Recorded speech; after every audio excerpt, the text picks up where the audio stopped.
My name is Pat Fowler, and I live at 606 North 6th Street in the North Central Columbia neighborhood. And you're running for first ward city council. Yes. What issues motivated you to run specifically? Healthy neighborhoods, neighborhood protections, and neighborhood preservation are the things that are most important to me. I'm a neighborhood person. I see the value of neighborhoods both tangibly and intangibly. And the current protections that we have for our neighborhoods don't go far enough. How so? So in 2016, we came together to look at a new development code, which was passed in the spring of 2017.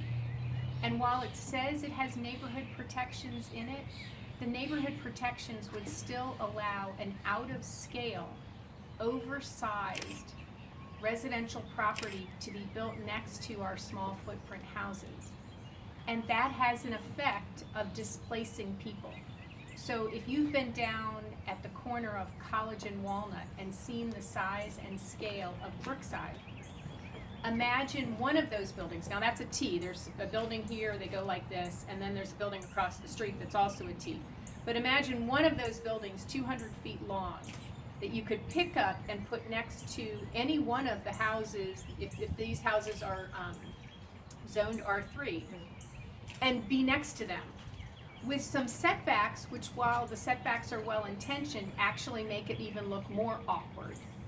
And so that would have the effect of the people next door would want to move, whether they owned or rented. Okay. What do you think about how the city has governed during the COVID-19 pandemic, and would you have done anything differently? So I have the benefit of hindsight, and I don't have all the same information that Stephanie Browning has at her disposal. They moved quickly and impressively to both find ways to flatten the curve of the number of new cases that would go into our healthcare system, but also to get money out from the sources that they could get their hands on immediately. So the first thing that happened was Como Cares was a website that was put together with a collaboration, including the city, and it got, I think by the time they were done, $700,000. And then they used their existing funding mechanisms through the United Way to distribute those funds.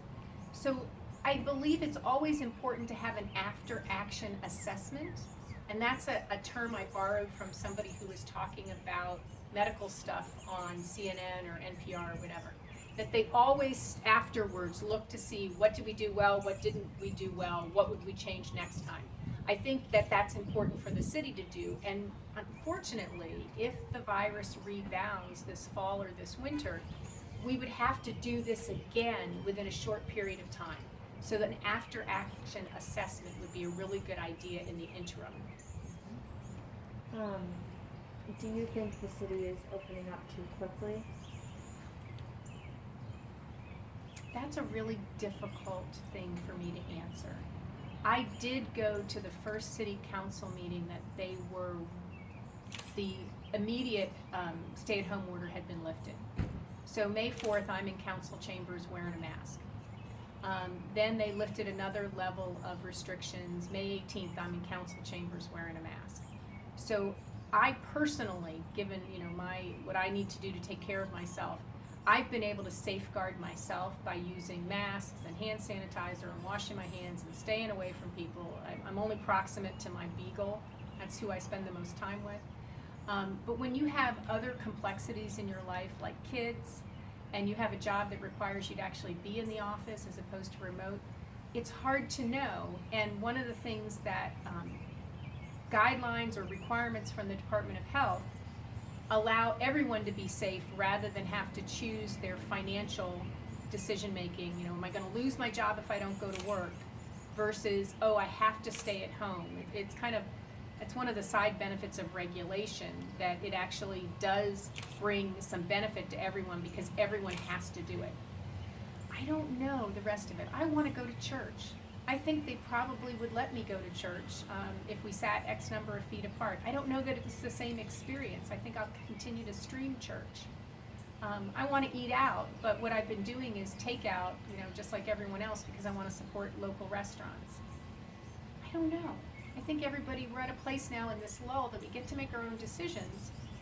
but we have to be prepared for the virus to come back. Okay. How do you plan to help deal with Columbia's crime problem and race relations? It saddens me greatly that there are families in this town that when they go to sleep at night, they wonder if their family member is going to come home safe. You know, you used to think that your teenagers might get into some kind of shenanigan trouble. But in Columbia, unfortunately, for too many families, family members die before the morning comes. And we had a shooting on February 2nd, under circumstances that we thought would never be a shooting. An employee at a nightclub who's outside helping to disperse the crowd is shot dead on the sidewalk. And there's a whole bunch of other issues that go along with that. But given the high amount of gun violence that results in either death or serious injury in Columbia, we have to do something differently. And I think differently would be to start with the families. If I had lost a child, I would spend most of my free brain time thinking about what could have been done differently that would have saved my child's life. And given that they give that much energy to it, we should ask them first. And if they give us a list of things that they think would make a difference, we should do everything we can to implement those. And so that's what I'm after. But first, the families have to feel comfortable coming forward and telling us that. And so we have to create a space for them where we respect their loss and their grieving, and we ask them what they think because they trust that we're going to take action. How would you implement something like that? So one of the things that I've heard in informal conversation with the families I've already spoken to is that there's not enough for young people to do. And so they're congregating in other ways. There's a request that we look at the Armory downtown. Instead of making it part of the overall larger recreation system that you can book for things and have league play in there, that become more of a space for our young people who may or may not be in a volleyball, what do you call it? When you're in a bunch of volleyball, is it a league? Volleyball league, where you have regular games. Basketball has always been a popular sport for our young people. And do we have enough places for them to play basketball? They can play in Douglas, but what if it's raining? You know, do we have those spaces open for them? It's been an issue for a long time that the art comes with a fee attached, even if it's a reduced fee. And so how do we first create those spaces or bring those spaces back for our young people where they can congregate surrounded by caring adults? And that's the first thing that people have suggested. Then there's the issue about, is there enough employment for our young people? And I'm talking about our young African Americans. Do they have enough job opportunities? Do they have the same job opportunities that my kid would have if I had a 16 or 17-year-old kid in my house? We need to find that out. I don't think they do. And I think we need to find out why. How do you plan to address the First Ward sewer problem? And just, you know, in a tight little... I have a place to start from. So I was rereading the Mayor's Task Force on Infrastructure's final report, which was published in October of 2016. And I was looking at their consensus recommendations and already spotting ones that nearly 4 years later haven't been implemented. I would like us to start from a place of identifying exactly how big the problem is. Usually a neighborhood hears about a series of projects, like something's going to happen this summer in my neighborhood, and it has a couple other pieces connected to it, but those aren't going to happen right away. We're just going to do this piece this summer. So maybe it's manageable for you from a budget point of view to just have this defined set, but I want to see the entire picture. And then from there, we need to work backwards at how we're going to fund all of it, because it's not going to get better. And we want people to be able to keep their homes the way they are, and to live in them, to have a chance at owning them, to have a chance of leaving them to their kids or selling them to the next family that wants to come along.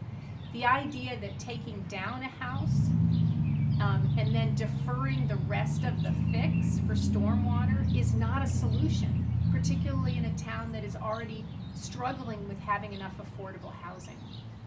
Every time they say demolition of a house, I just cringe, thinking, oh no, we're down a pathway that is not sustainable.